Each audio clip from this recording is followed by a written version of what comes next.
कोई कट्टरपंथी की बात नहीं कर रहे हम, कोई जात पात ये सब चीजें जो है तो बाद में आती है, पहले इंसानियत आती है। और मजलिस इत्तेहादुल मुस्लिमीन मुसलमानों की बात इसलिए करती है कि इस मुल्क में सबसे बड़ी अक़लियत माइनॉरिटी होने के बावजूद भी सबसे पीछे की लाइन में, सबसे आखिरी में है। इसीलिए उस वर्ग की और उस क्लास की बात करना हमारी जरूरत है, वक्त की जरूरत है, समाज की जरूरत है। इसलिए मजलिस इत्तेहादुल मुस्लिम प्रायोरिटी बेस पे तरजीह बुनियाद पे मुसलमानों और दलितों की बात करती है। ये आपकी जिम्मेदारी है कि आप हम लोगों को सपोर्ट कीजिए, ऐसा कि जहाँ पर भी ऐसी जरूरत पड़े तो आपकी पार्टी के जरिए, खाली आपका नाम भी हो गया, शारिक साहब उसमें है, इमाम पार्टी उसमें शामिल है, तो इंशाल्लाह काम जल्द से जल्द हल होंगे। बहुत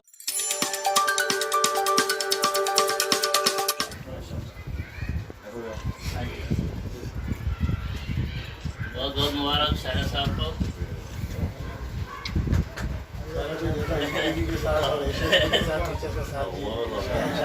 भी आपके साथ कंधे से कंधा रखे आपके साथ है, ये हम हमेशा के लिए वादा कर रहे हैं।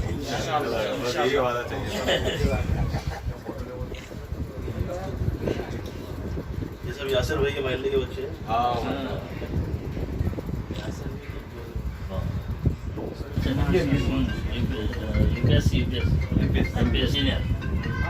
उनकी बात तो हम घर उनके सामने लेकर दिए हमारे को। इसलिए वाला लाइट वाटर था, ऑलरेडी वाला क्या हुआ? अरे सर, अरे सर आओ। मेरे अब्बा बेटे की अलग से।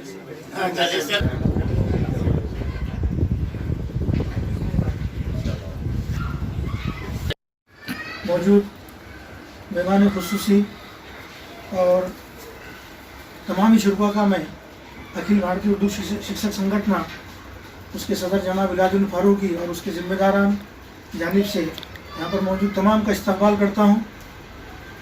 भाइयों, जैसा कि आप जानते हैं कि किसी भी तहरीक और कोई भी मुहिम को कामयाब करने के लिए एक अच्छे नेता की और क़यादत की ज़रूरत होती है। माशरा जिन हालात से गुजर रहा है, हम बखूबी समझते इस बात को कि जब तक ये कमान और ये बागडोर किसी अच्छे सुलझे हुए अच्छी शख्सियत जो कि इसको लेके चले, कामयाब करे। और हमारे आप जो हैं अभी फिलवक्त एशिया एक्सप्रेस के एडिटर इन चीफ है, इसी तरह से इन्होंने इससे पहले भी सहाफ़त की जिम्मेदारी संभाली है। अब प्रिंट मीडिया से चलकर वो जो है सियासत के मैदान में कदम रख रहे हैं, तो इस बात की बड़ी खुशी है कि आपने जो है तो शहर इमाम के शहर सदर की जिम्मेदारी संभाली है। और मैं उम्मीद करता हूं कि हम तमाम जो आपसे उम्मीद रखते हैं आप इस पर खरे उतरेंगे और आपका दिल की गहराई से इस्तकबाल करता हूं। और मैं अगली कार्रवाई के लिए जनाब इलाजुल फारूक साहब को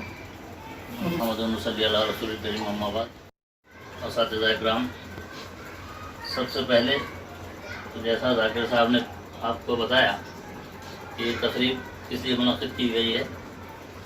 शारिक नक्शबंदी साहब ये जो एमआईएम के शहर सदर पर इनका जो तकर्रुर हुआ है, उस सिलसिले में उनका इस्तेक़बालिया अखिल भारतीय उर्दू शिक्षक संगठन और उर्दू शिक्षक संगठन मोइनुद्दीन साहब की जानिब से यहाँ पर मुनक़िद किया गया है। शारिक साहब की तारुफ़ करने की तो कोई किसी को ज़रूरत नहीं है, सब जानते हैं। यहाँ तक के महाराष्ट्र भर में उनका नाम है, क्योंकि बहुत पहले से इन्होंने औरंगाबाद टाइम्स में काम किया। उसके बाद हमारा इलेक्ट्रॉनिक मीडिया जो सबसे ईटीवी उर्दू है, उसमें बहुत अच्छा काम उन्होंने अंजाम दिया था। और उसके बाद एशिया एक्सप्रेस के एडिटर इन चीफ बन गए। उसके बाद उनका भी यूट्यूब चैनल भी एशिया का चलता है। और सबसे अहम जिम्मेदारी अब जो उनको मिली है, ये मीडिया के अलावा ये पब्लिक के जो काम होते हैं उसको आगे बखूबी बढ़ाने के लिए इमाम पार्टी ने उनको शहर सदर मुनक़िद किया है। तो हम चाहते हैं कि बहुत सारे मसले मसाइल है और ये मसलों को हल करने के लिए पार्टी ने ऐसा नुमाइंदा जो दिया है, जो हर तबके को जानता है, हर मसाइल को जानता है। मीडिया में हर किस्म की आपको न्यूज़ मिलती है और वो बखूबी जानते हैं कि रास्ते क्या है, नालियाँ क्या है, लाइट क्या है। सबसे अहम मसला इसके अलावा तालीम का है। जब तक किसी भी समाज में तालीम नहीं मिलेगी तो कोई समाज तरक्की नहीं कर पाता। सबसे पहले हमको तालीम की तरफ ज़्यादा तवज्जो देनी चाहिए। इसलिए हमने सोचा कि आप शारिक नक्शबंदी साहब के सामने जो मसले मसाइल है वो तो जानते हैं। ईटीवी के ज़रिए से आज से 10 साल पहले हमारा उन्होंने इंटरव्यू झोपड़ी में जाकर उन्होंने हमारे साथ लिया था बच्चों की तालीम के ताल्लुक से कि तुम्हारे बच्चे तालीम हासिल कर रहे हैं नहीं कर रहे हैं। जमीर साहब भी हमारे साथ में थे जब, तो ये उनको जद्दोजहद है उनके पास, वो कोशिश कर रहे हैं। लेकिन अब जिम्मेदारी है तो हम चाहते हैं कि हमारी तंजीमें तो काम करती है, असातिज़ा के मसले, मैनेजमेंट के मसले, इंतज़ामिया के मसले, पेरेंट्स के मसले, स्टूडेंट के मसले बहुत ज़्यादा है, लेकिन हमारी एक हद महदूद होती है क्योंकि हम सब सर्विस वाले हैं। हम उसको एकदम स्ट्रॉन्ग तरीके से हम उसको पब्लिक की जैसा जो बात होती है उस तरह से हम इंतज़ामिया के सामने या मैनेजमेंट के सामने या किसी गवर्नमेंट ऑफिसर के सामने लड़ नहीं पा सकते। ये आपकी जिम्मेदारी है कि आप हम लोगों को सपोर्ट कीजिए ऐसा कि जहाँ पर भी ऐसी ज़रूरत पड़े तो आपकी पार्टी के ज़रिए, खाली आपका नाम भी हो गया, शारिक साहब उसमें है, इमाम पार्टी उसमें शामिल है, तो इंशाल्लाह काम जल्द से जल्द हल होंगे। बहुत सारे काम ऐसे हैं कि छोटे छोटे चीज़ें रहती है लेकिन उसको पब्लिक की ज़रूरत होती है। टीचर्स और टीचर्स यूनियन और असातिज़ा कुछ नहीं कर सकते, उसमें आप लोगों की ज़रूरत पड़ेगी।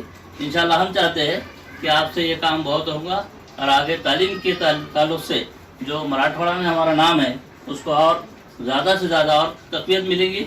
इतना कहते हुए अगर मैं समझता हूँ, अगर शारिक साहब की तरफ हम अगर देखे समझ लो तो हम उनसे उम्मीद करते हैं ऐसी कि हमारे जो नौजवान हैं जो हायर एजुकेशन के अंदर है, जिनको मतलब स्कॉलरशिप की ज़रूरत पड़ती है, पैसों की ज़रूरत पड़ती है, मदद की ज़रूरत होती है, समझ लीजिए, तो ऐसे नए टैलेंट को सामने लाने की कोशिश मैं समझता हूँ वो तहरीक को हम यहाँ से आगाज़ कर देंगे। और मैं जो हम तमाम की एक उम्मीद है, एक आशा है, एक किरण है, तो ऐसे हमारे शारिक नक्शबंदी साहब, उनसे मैं अदबन दरख्वास्त करूँगा कि हमारे यहाँ पर रहनुमाई करें।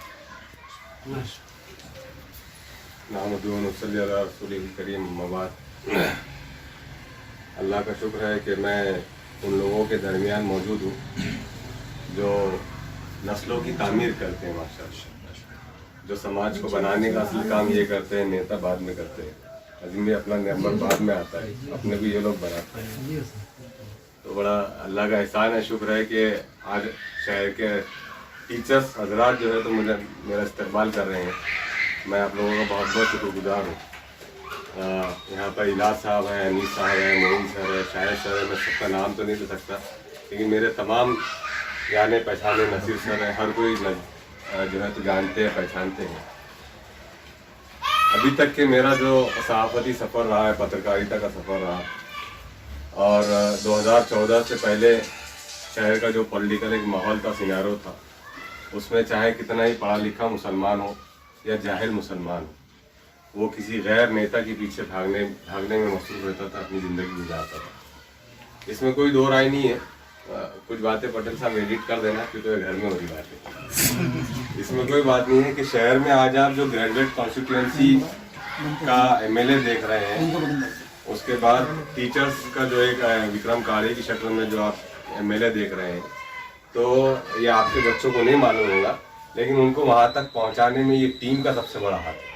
मैंने देखा ये टीम है ना, गाँव खेड़े पहुँच जाती थी, इलाज साहब पहुँच जाते थे, इलाज साहब की अलग एक टीम, मोइन साहब की अलग एक टीम, शाहिद सर की अलग टीम, सर की अलग एक टीम, ये काम बांट लिया करते थे आपस में। तो अभी तक की जितनी भी एनर्जी गई है वो दूसरों को बनाने में गई है, लेकिन मजलिस इत्तेहादुल मुस्लिमीन का ये अल्लाह की तरफ का करम है कि मजलिस की तरफ से एक प्लेटफॉर्म जो है तो इम्तियाज साहब, डॉक्टर साहब की शक्ल में शहर में खड़ा किया गया हुआ, और मुसलमानों में एक उम्मीद की किरण जगी कि नहीं, हम भी अपना कायद चुन सकते हैं। लोग कहते हैं कि मोदी है तो मुमकिन है, लेकिन औरंगाबाद में मजलिस है तो मुमकिन है, इतना मुझे समझ में आ रहा है। आप ये सोचते थे कि जो है तो 2014 से पहले कि हम अपना भी कोई आमदार खड़े कर सकते हैं, अल्हम्दुलिल्लाह हमने खड़े करके बताया। किसी के गुमान में तक नहीं था कि हम अपना एमपी खड़े कर सकते हैं, अल्लाह ने वो भी कर बताया। तो मेहनत हमने की, कोशिशें हमने की, और जो है तो उसके बाद अल्लाह ने उसका नतीजा अल्हम्दुलिल्लाह हमको दिया। अब जो नई नस्ल भी यहाँ पर बैठी है, अभी आपको बहुत आगे जाना है।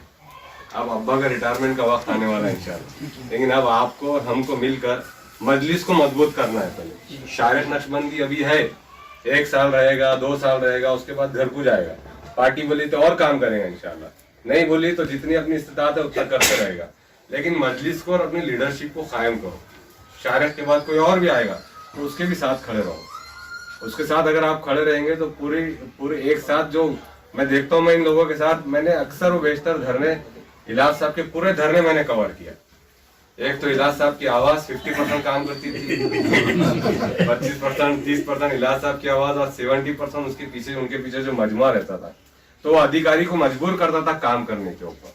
लेकिन अभी तक क्या होता ही आया कि हमारा इस्तेमाल हुआ, हमारा जो है तो ठीक है, हमारे को किसी पार्टी से कोई बैर नहीं है, लेकिन आपका जिम्मेदारी थी कि आपने जब हमको इस्तेमाल करे तो हमारे मसाइल को भी हल करते।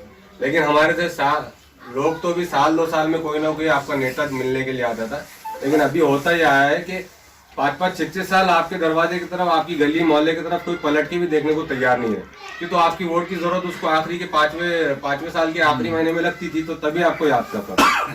तो अल्हम्दुलिल्लाह अब एक उम्मीद जगी है, मजलिस ने हमारे दरमियान एक शऊर बेदार किया है, अल्लाह ताला ने उसको जरिया बनाया है। तो बराह मेहरबानी आप बिल्कुल मजलिस को मजबूत कीजिए। और रहा सवाल मजलिस के ऊपर कट्टरपंथी का लेबल लगाने का या जो है तो मजलिस के ऊपर गैर ज़रूरी इल्ज़ाम लगाने का, हमारे और आपके कायद मोहतरम जनाब इम्तियाज़ जलील साहब डॉक्टर साहब ने महाराष्ट्र में हर उस मजहब के और धर्म के आदमी को मौका दिया, खासतौर से असेंबली इलेक्शन में, कॉरपोरेशन के इलेक्शन में, जो दूसरे मज़ाहिब से ताल्लुक़ रखते थे। तो ये जो एक टैग लगाने की कोशिश की जाती है, इससे आप बिल्कुल ऊपर उठिए। और मैं भी वादा करता हूँ आपको कि हम अपने बिरादरान वतन के साथ मिलकर इंशाल्लाह हक की लड़ाई लड़ेंगे, जहाँ कहीं भी मौका मिलता है।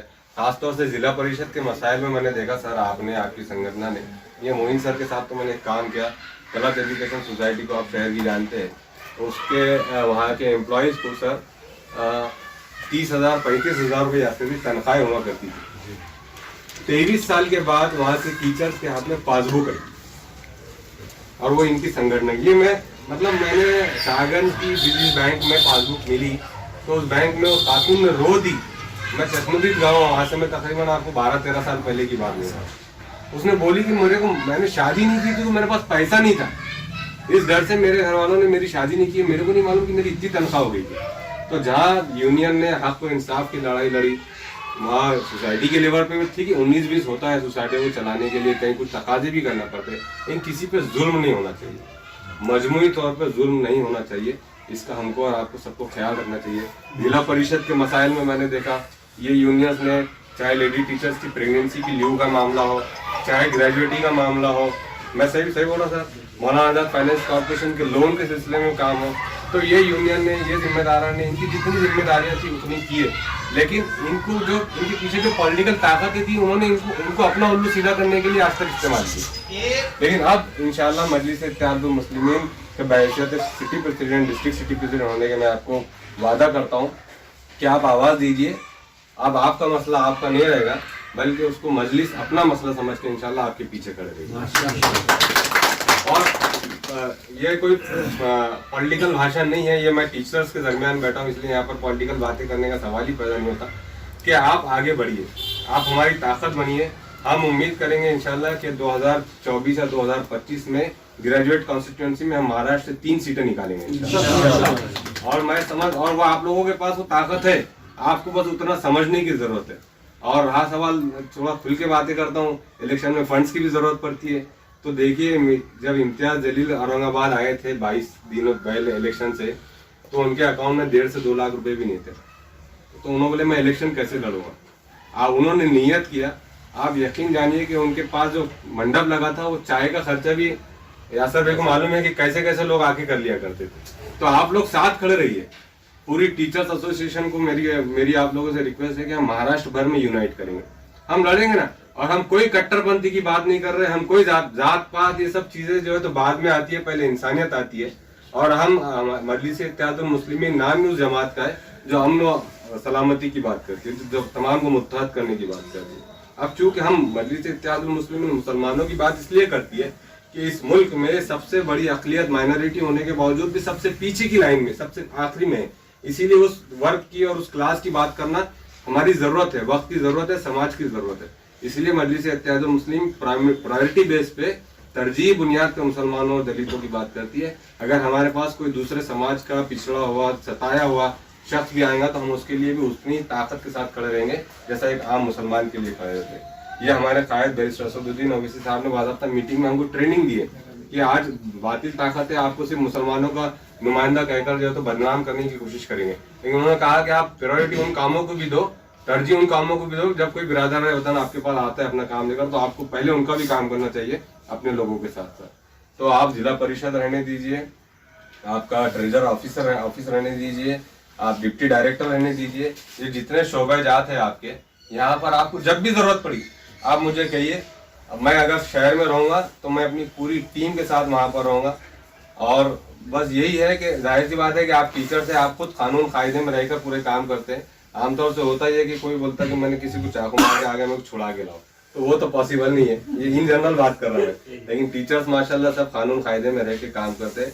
आपके हर हक की लड़ाई के लिए मजलिस इत्तेहादुल मुस्लिमीन की पूरी डिस्ट्रिक्ट सिटी यूनिट मौजूद है। खासदार साहब चूंकि बहुत ज़्यादा मसरूफ होते हैं, इसीलिए मैंने पार्टी में उनसे वादा किया कि आपके जितने छोटे और सिटी लेवल के काम है इंशाल्लाह उसको मैं डील करूंगा, ताकि आप तक रसाई एक आम शहरी की इसलिए नहीं हो पाती कि आपके पीछे पॉलिसी प्रोग्राम से रिलेटेड मसरूफियात होती है। MP इम्तियाज जलील साहब की एक खास बात मैं आपको बताते चलूँ, और खासतौर से डॉक्टर साहब की भी, कि ये चाहते हुए भी जो है तो बहुत ज़्यादा वक्त जो है तो शहर में दे नहीं पाते, क्योंकि इनके पीछे मुंबई और दिल्ली में जो है तो जो सरकारी काम होते हैं उस तरफ तवज्जो। इसीलिए मेरी जिम्मेदारी है कि आप लोगों के और पार्टी के दरमियान जो है तो एक ब्रिज का काम करो। आप जहां भी आवाज़ देंगे इंशाल्लाह मजलिस इत्तेहादुल मुस्लिमीन अपनी पूरी यूनिट के साथ आपके साथ खड़े रहेगी, चाहे जिला परिषद का मामला हो, डिप्टी डायरेक्टर का हो, ट्रेजरी ऑफिस का हो, या और भी जो भी आपके शोबाजात होते हैं वहाँ का हो, हम इंशाल्लाह मौजूद रहेंगे, खड़े रहेंगे। आप लोगों ने यहाँ पर बुलाया, इज्जतों से मोहब्बतों से नवाजा, उसके लिए बहुत बहुत शुक्रिया अदा कर रहा हूँ।